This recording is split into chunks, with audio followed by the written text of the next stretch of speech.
کہ کافر کو مسلمان کو بیعت الاسلام، دوسری بیعت ہوتی ہے بیعت الجہاد، تیسری بیعت ہوتی ہے بیعت السمع والطاعہ۔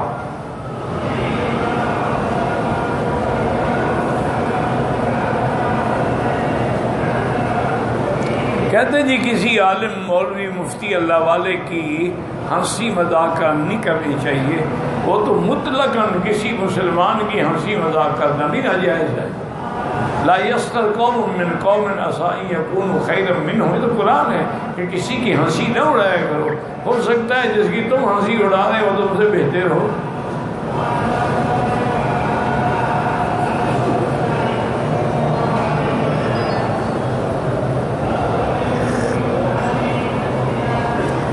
پیر عالم مفتی ہے، کیا مرید کوئی غلطی کرے اس کا پیر ذمہ دار ہوگا؟ بالکل ذمہ دار نہیں ہوگا، تم اپنے آپ ذمہ دار ہو۔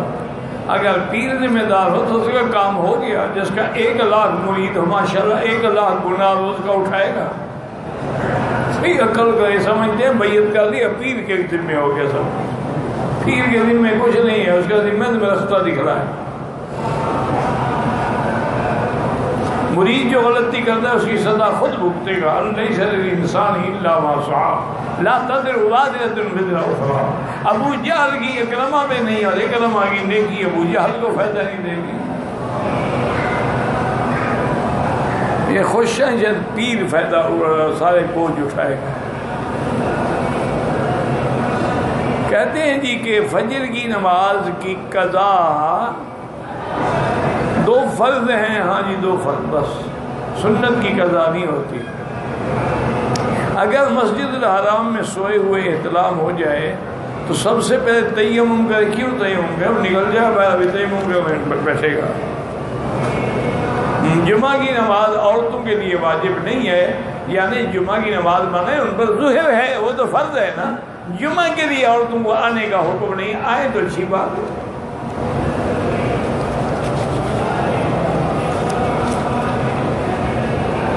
زمزم کے پانی میں چائے یا کھانا بالکل پکا سکتے ہیں، کوئی منع نہیں ہے۔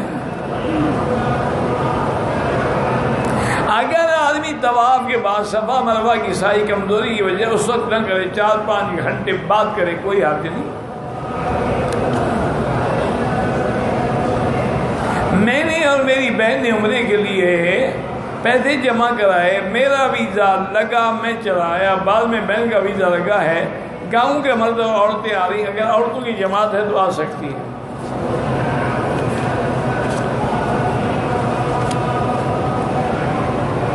طواف جو ہے بس یہ، اگر کسی کے یا اللہ اس کا ثواب فلاں عطا فرما، اور کیا کرنا ہوتا ہے۔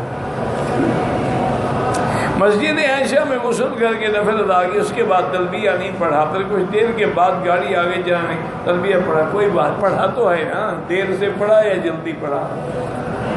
ویسے سنت یہ ہے کہ فوراً 2 رکعت کے بعد لبیک بعمرۃ لبیک اللہم لبیک لبیک لا شریک، سب سے پہلے تلبیہ پڑھیں، لیکن دیر سے بھی پڑھا تو کوئی جرمانہ نہیں ہے۔ ایک آدمی میقات سے وضو کر کے احرام باندھتا ہے، قمیض اتر کر احرام اوڑھ لیتا ہے، اس کو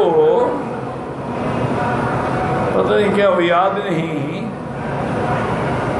وہ آدمی بنین کے ساتھ احرام کی نفل پڑھ کے بعد میں یاد آتی، کوئی بات نہیں، تو وہ تو نفل جو پہلے احرام کی پڑھنی ہے، اس میں تو اگر کپڑا پہنا ہوا ہوتا اب بھی کوئی بات نہیں، احرام تو بعد میں شروع ہوگا نا، جب نیت کرو گے اور کہو گے لبیک اللہم لبیک۔ ہر طواف میں رمل نہیں ہوتا، رمل اس طواف میں ہوتا ہے جس کے بعد صفا مروہ دوڑنی ہے۔ میرا لڑکا زہیب خان ہے، دل گھبراتا ہے، دل نہیں لگتا، نوکری ختم ہو جاتی ہے، بہرحال اس سے کہو کہ استغفار زیادہ کرے اور اللہ والوں کی صحبت اختیار کرے، کیونکہ دل کا سکون جو ہے نا وہ ماں سوائے اللہ کے ذکر کے نہیں مل سکتا۔ ایک گولیوں سے بے چینی بڑھ جاتی ہے، فائدہ نہیں ہوتا۔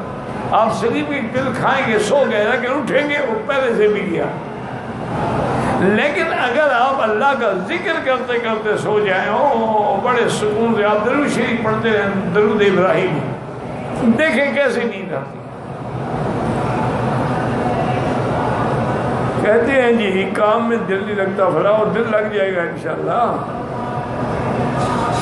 لڑکا محمد خان ہے، دماغ میں تکلیف ہے، اللہ شفا عطا فرمائے۔ محمد فیض خان ہے جس کا پتہ نہیں کیا کی وجہ سے وہ کامیاب ہو جائے، اللہ کامیاب کرے۔ تم اپنے تینوں بیٹوں کو خود خراب نہ کرو، وہ تمہاری صحبت کی وجہ سے خراب ہو رہے ہیں، کیونکہ ہر باپ چاہتا ہے نا کہ جیسے میں کیکر پہ چڑھ جاتا ہوں یہ بھی چڑھ جائیں۔ اب ضروری تو نہیں کہ ہر بندہ کیکر پہ چڑھ جائے، ایک چڑھ سکتا ہے ایک نہیں چڑھ سکتا، تو اس لیے کسی اللہ والے کی صحبت میں ہم ہو گئی، انشاءاللہ اللہ کی رحمت سے بالکل اصلاح ہو جائے گی۔ ان مدرسوں میں نہ بھیجیے جہاں بچوں کو مارا جاتا ہے، وہ تو جلاد ہیں، وہ پڑھانے والے استاد تھوڑے ہیں، وہ تو بچپن میں خود مار کھائی ہوئی ہے نا، وہ بدلا لیتے ہیں۔ تو آج کل وہ دور ختم ہو گیا، آج تو نفسیاتی طور پہ دیکھنا چاہیے کہ بچہ پڑھنا چاہتا ہے کہ نہیں، پھر اس کو قائل کریں، مائل کریں پڑھنے کی طرف۔ دیکھا نہیں ہے چھوٹے بچوں کو انگریز جو ہیں پہلے ان کے لیے نرسری ہوتی ہے، وہاں کھلاتے ہیں، کھلونے ہیں، بھگاتے ہیں، دوڑاتے ہیں، اور ان کھلونوں کے ذریعے پڑھاتے ہیں۔ اے لکھا ہوگا، اے کا کھلونا، بی کا کھلونا، سی کا کھلونا، ایسا ایسا ایسا، تو جب وہ پہلی جماعت میں آتا ہے وہ ٹھیک ٹھاک ماشاءاللہ پڑھا ہوتا ہے، سمجھدار ہوتا ہے۔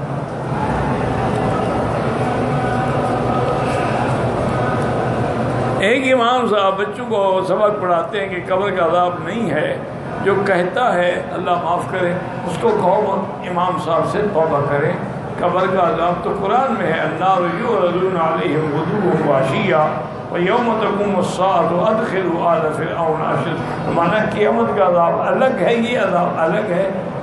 اسی طرح وَنُذِيقَنَّهُم مِّنَ دُونَ الْعَذَابِ الْأَكْبَرِ، وَنُذِيقَنَّهُم مِّنَ الْعَذَابِ الْأَدْنَىٰ دُونَ، تو مانا ادنا عذاب قبر والا ہے، اکبر جہنم والا ہے۔ اور اس حساب سے کہو توبہ کرو، عذاب قبر کا منکر نعوذ باللہ کافر ہوتا ہے۔ عذاب القبر حق لا ينکرہ الا ضال او مضل، یہ ائمہ اربعہ کا فتویٰ ہے، توبہ کرو۔ گھروں میں سانپ پلنا ٹھیک ہے، بالکل سانپ دشمن ہے ہمارا، ہم کے دشمن کو بھی پالتا ہے، بڑی عجیب بیوقوفی والی بات ہے۔ بندہ دشمن ہو تو گھر نہیں آنے دیتے ہو، سانپ کو گھر میں پال رہے ہو، جتنا دودھ پلاؤ انشاءاللہ ایک دن ڈنگ مار کے جائے گا۔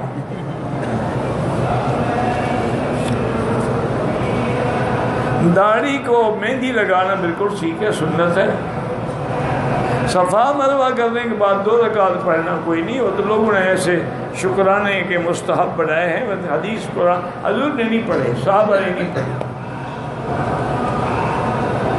اگر صفا مروہ سے شروع کیا، آدھے میں چھوڑ کر پھر صفا سے شروع کر دیا، ٹھیک ہو گیا۔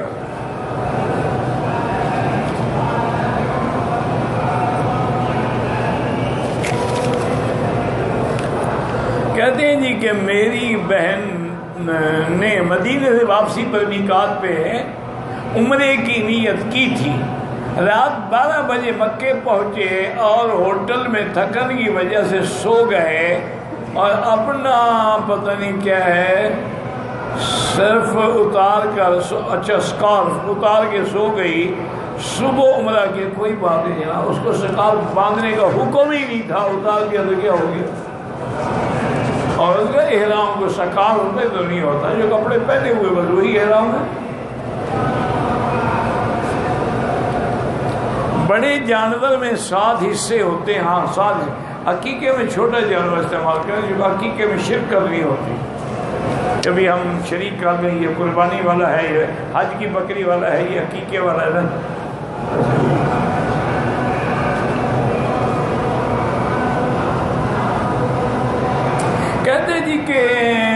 کہتے ہیں کہ صحابہ نے تو اپنے آپ کو حنفی نہیں کہا، حنفی پیدا نہیں ہوئے تھے اس وقت، تو کیوں کہتے ہیں؟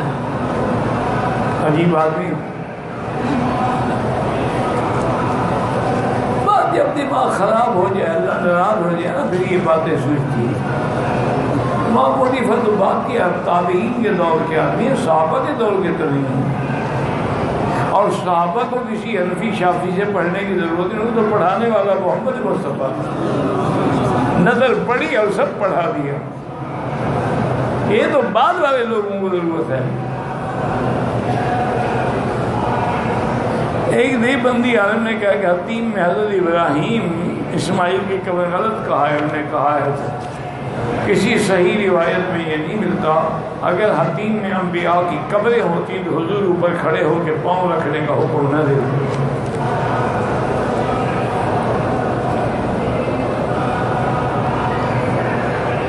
کسی کی ماں بہن بیٹی پہ اگر الزام لگائے 80 کوڑے سزا ہے، لیکن سزا شریعت دے گی نا۔ جب شریعت ہی نہ ہو، عدالت ہی نہ ہو، تو اللہ پہ چھوڑ دو، اللہ خود بدلا لیں گے۔ حضور پاک کی تدفین ہوئی، یہاں قبر مبارک ہے، جنازہ بھی آپ کے صحابہ نے پڑھا ہے، لیکن اس طرح جنازہ نہیں پڑھا کہ اللہ اغفر لحینا و میتنا، بلکہ کھڑے ہوتے درود شریف پڑھ کے باہر گیا، کیونکہ حضور کو ہماری دعا کی ضرورت ہی نہیں۔ بیت اللہ شریف کو غسل کب دیتے ہیں؟ آپ تو محرم میں دیتے ہیں۔ عورتیں بیچاری جہاں بیٹھتی ہیں وہاں آپ کے سپیکر کی آواز نہیں جاتی۔ دعا کریں اللہ انتظامیہ کو توفیق دے، کو انتظام کریں، میرے بس میں تو ہے نہیں۔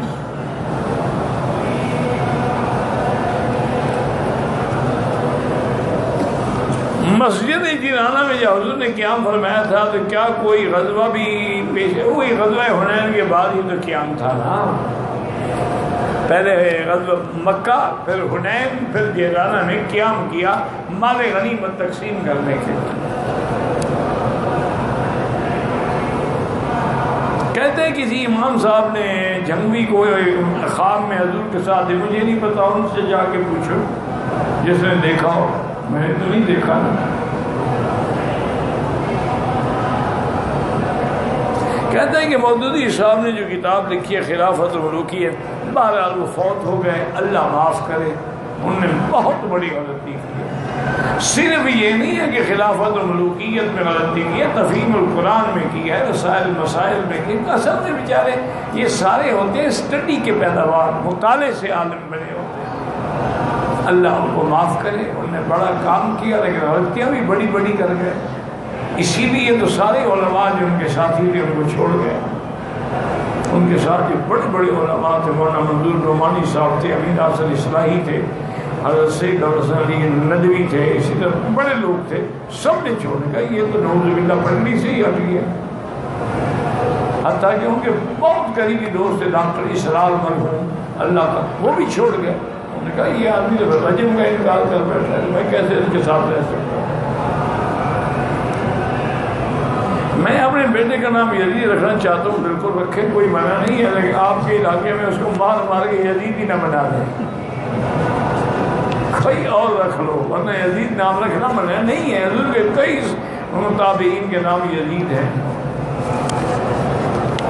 لیکن آپ کے ملکوں میں چونکہ شیعت کا زیادہ زور ہے نا، اور ان کی گمراہی کے اثرات زیادہ ہیں، لہذا نعوذ باللہ اسی نام کا بدلہ لیں گے۔ یہ تو تم لوگ سنی ہو نا، سن لو نا۔ ان کا تو ایک ملنگ جو بھنگ کا 4 پیالے پی کے کھڑا، وہ بھی کہتے ہیں 5 دا صدقہ، 5 تن اور 12 امام۔ تمہیں اپنے امام ابو بکر کا نام آتا ہے؟ انا للہ و انا الیہ راجعون۔ بس اپنے آپ پہ امتحان میں نہ ڈالو، بلا وجہ ایک چیز سے فتنہ پیدا ہو تو حکم ہے شریعت کا کہ اس پر عمل نہ کیے جائے۔ حضور چاہتے تھے کعبہ شریف کو گرا کے دوبارہ بنائیں، لیکن آپ نے فرمایا لولا قومک حدیث اسلام، اگر آپ کی قوم نئی اسلام میں داخل نہ ہوئی ہوتی تو میں کعبہ گرا کے بناتا، لیکن لوگ کہیں گے اللہ کے نبی نے کعبہ ہی گرا دیا۔ اس لیے مسئلہ نکلا کہ اگر کسی وجہ سے فتنہ پھیلتا ہو اور وہ جائز بھی ہو، چھوڑ دو۔ کہتا جی اگر طواف کے دوران بعض دھکا دے دیں تو آپ 2 قدم پیچھے ہٹ کے پھر طواف سیدھا کر لیں۔ کہتے ہیں جی کہ حنبلی مذہب میں اجازت ہے کہ مسجد نبی زیارت کے لیے آتے وقت احرامی بات، ہاں وہ کہتے ہیں کہ اگر اس کی نیت احرام کی نہیں ہے، عمرے کی نہیں ہے، تو اس پر کوئی دم نہیں ہے۔ لیکن امام حنیفہ فرماتے ہیں اس کی نیت کا کیا ہے، یہ میقات بنایا کیوں گیا ہے؟ اگر میری مرضی پر ہے تو پھر میقات کا کوئی فائدہ؟ اور کیا حضور پاک نے کبھی میقات سے بغیر احرام کے گزرے ہیں؟ ما سوا فتح مکہ کے۔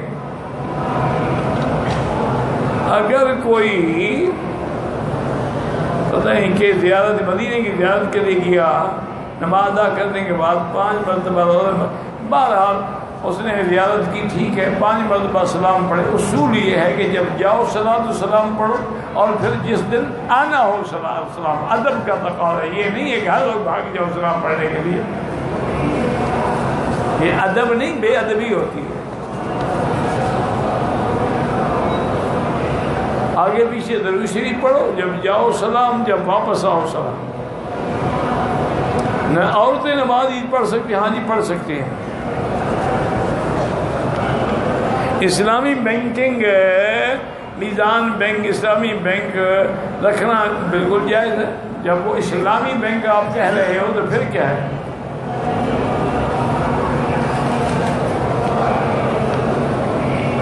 کہ تصویر کی ضرورت نہ ہو تو نہیں لینی چاہیے۔ گو بعض علماء ڈیجیٹل تصویر یعنی موبائل وغیرہ سے اجازت دیتے ہیں، لیکن ضرورت ہو کہ دین پہنچانا ہے، تبلیغ کرنی ہے، درس پہنچانا ہے، تو وہ تو ایک خالص ضرورت ہے، بلا ضرورت نہیں ہے کہ سیلفیاں بناتے پھرو، تم کسی کی بیوی کے ساتھ، وہ کسی کے ساتھ سیلفی بن رہی ہے۔ وہ سلفیاں نہیں ہوتی، اصل وہ سلفی ہوتی ہے۔ سلفی جانتے ہیں آگ کے اوپر حکے کے اوپر رکھتے ہیں، یہ وہ سلفی ہے جو آگ کے سبب بنتی ہے، بربادی اور ہلاکت ہوتی ہے۔ طواف کے دوران حجر اسود کے سامنے ہوئی اسی طرح رک کر بسم اللہ اللہ اکبر، نہ کر سکے رک تو بسم اللہ اللہ اکبر۔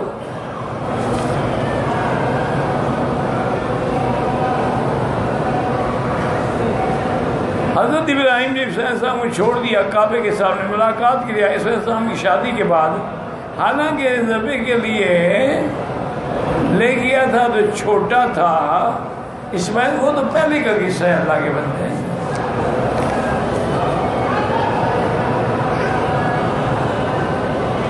کہتے جی کہ ہمارے علاقے کا ایک آدمی کچھ دن قبل عمرے کے لیے آیا تھا، اس نے کہا ہے کہ وکیل صاحب نے فرمایا ہے کہ حضور اپنی قبر میں موجود ہے نہیں، نعوذ باللہ، بالکل اللہ کے، وہ تو میں نے یہ کہا ہوگا کہ تم جو میلاد مناتے ہو تو حضور کو تو تم نے بلا لیا، پھر قبر میں کون ہوگا؟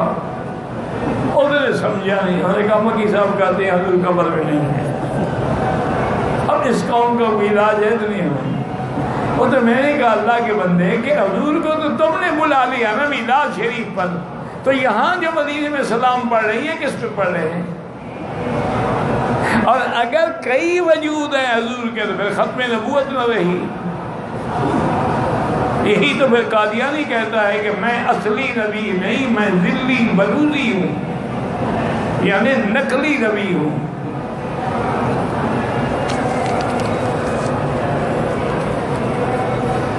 شیعہ کافر ہے مسلمان ہے، اللہ کو پتہ ہے، مجھے کیا پتہ ہے۔ شیعہ کی کوئی ایک قسم ہے کہ ہم ایکس رے کر کے دیکھ رہے ہیں، 360 قسم۔ موٹی بات یاد رکھو، جو قرآن کا منکر ہے وہ کافر ہے، بی بی عائشہ کو گالیاں دیتا ہے کافر ہے، صدیق کی صداقت کا منکر ہے وہ کافر ہے۔ باقی تو کئی قسمیں ہیں ان کی، ہم سب کی تحقیق تھوڑی کرتے پھریں گے۔ کیا ایمان والا شرک کر کے مر گیا تو سیدھا جہنم میں جائے گا؟ پھر ایمان کہاں رہا جب شرک کیا؟ شرک اور ایمان کٹھے نہیں ہو سکتے، ایمان ہوگا تو شرک نہیں ہوگا، شرک ہوگا تو ایمان نہیں ہوگا۔ منکم مؤمن و منکم کافر۔ اپنی زندگی میں والد شریعت کے مطابق جائیداد تقسیم کرے تو ٹھیک ہے، کرے، جا کے فتویٰ لے لے، میراث کا ہو، کسی مدرسے میں جا کے مفتی سے فتویٰ لکھوا لے، وہ لکھ دیں گے کہ تیری بیوی کا اتنا حصہ، بیٹے کا اتنا، بیٹی کا اتنا، اس حصص کے مطابق سب کو دے سکتا ہے۔ اگر 2-3 طواف اکٹھے کر لیں، بعد میں 2 رکعات پڑھیں، وہ بھی جائز ہے۔ اگر طواف کے 7 چکروں میں کچھ چکر لگا کر مکان چلا گیا، دوسرے دن آگے پورا گیا، وہ طواف نہیں ہوتا، دوبارہ ابتدا سے دہرائے۔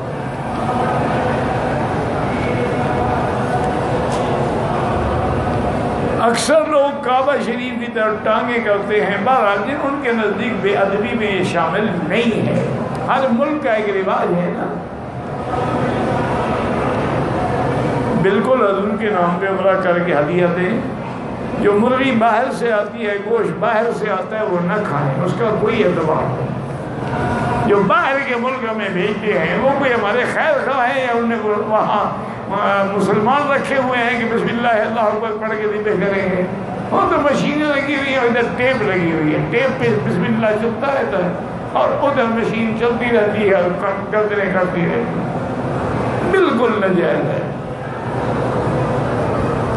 اگر بیماری کی وجہ سے صفا کے چکر زیادہ دنوں میں باری باری کر سکتا ہے۔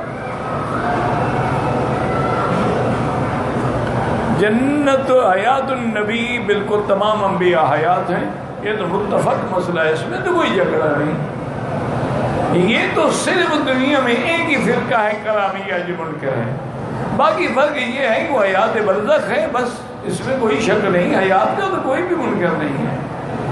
واللہ اعلم۔ اللہم صلی علی سیدنا محمد وعلی آل سیدنا محمد کما صلیت علی ابراہیم وعلى آل إبراهيم في العالمين إنك حميد مجيد۔ اللهم أنت ربي لا إله إلا أنت الأحد الصمد الفرد الذي لم يلد ولم يولد ولم يكن له كفوا أحد۔ اللهم أنت ربي لا إله إلا أنت الحنان المنان بديع السماوات والأرض يا ذا الجلال والإكرام يا ذا الجلال والإكرام يا ذا الجلال والإكرام۔ اللهم فرج هم المهمومين، نفس كرب المكروبين، واقض الدين عن المدينين، واشفنا واشف مرضانا ومرضى المسلمين، واشفنا واشف مرضانا ومرضى المسلمين، واشفنا واشف مرضانا ومرضى المسلمين۔ اللهم انصر الإسلام والمسلمين، اللهم احفظ سائر بلاد المسلمين، هذا البلد الأمين فاجعل آمنا مطمئنا سخاء رخاء إلى يوم الدين۔ یا اللہ بیماروں کو شفا عطا فرما، یا اللہ ہماری ظاہری باطنی روحانی جسمانی بیماریاں کمزوریاں پریشانیاں اپنی رحمت سے دور فرما، یا اللہ شفا عطا فرما، یا اللہ بے حیاؤں کو حیا عطا فرما، یا اللہ بے دینوں کو دین عطا فرما، یا اللہ بے اولادوں کو اولاد صالح عطا فرما، یا اللہ جن کے گھروں میں بچیاں ہیں ان کو خیر کے رشتے نصیب فرما، بے روزگاروں کو روزگار نصیب فرما، قرض داروں کے قرض عطا فرما، یا اللہ ہمیں رمضان المبارک کا احترام قیام اور صیام نصیب فرما۔ ربنا آتنا فی الدنیا حسنۃ وفی الآخرۃ حسنۃ وقنا عذاب النار۔ صلی اللہ تعالی علی خیر خلقہ سیدنا محمد وعلی آلہ وصحبہ اجمعین۔ اللہم صلی علی سیدنا محمد وبارک وسلم۔